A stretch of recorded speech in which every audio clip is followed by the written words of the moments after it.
Take a deep breath right now. In this moment, you are safe. You are here and you're not alone.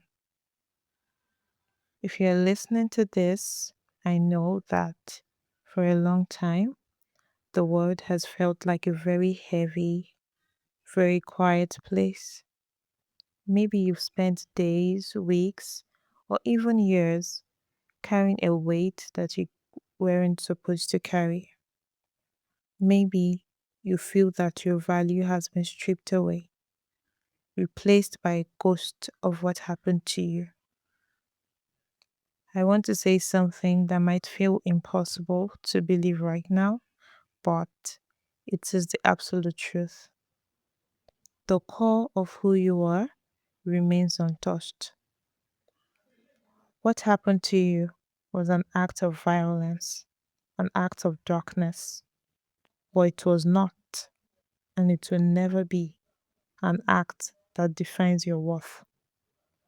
You are not broken, you're a survivor who has been forced to navigate an impossible storm. I know the silence feels like a shield.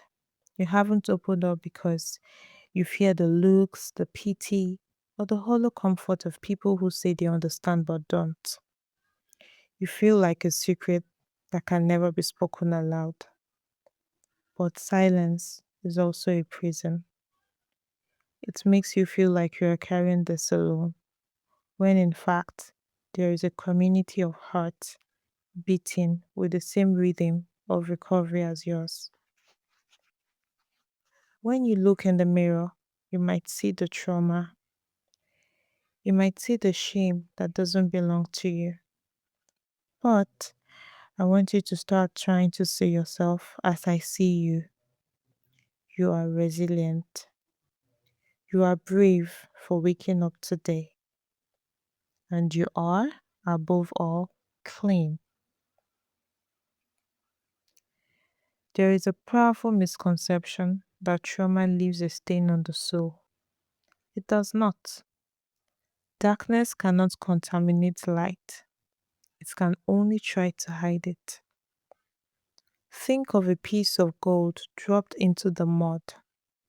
You can wash away the mud, you can scrub the surface, but the gold never stopped being gold. The mud did not change its molecular structure. It did not make it less valuable. It only made it harder to see the shine for a little while. You're that gold. The world might have tried to cover you in mud, but the essence of who you are, your dignity, your purpose, and your inherent goodness is completely, entirely, and internally clean.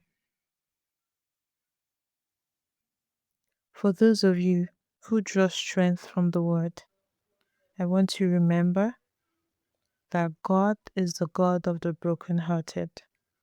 He does not look at your history and see dirt. He looks at your heart and sees his own creation. Consider Isaiah 61 verse 3, which speaks of beauty for ashes and the oil of joy for mourning. Your life is not meant to be a pile of ashes.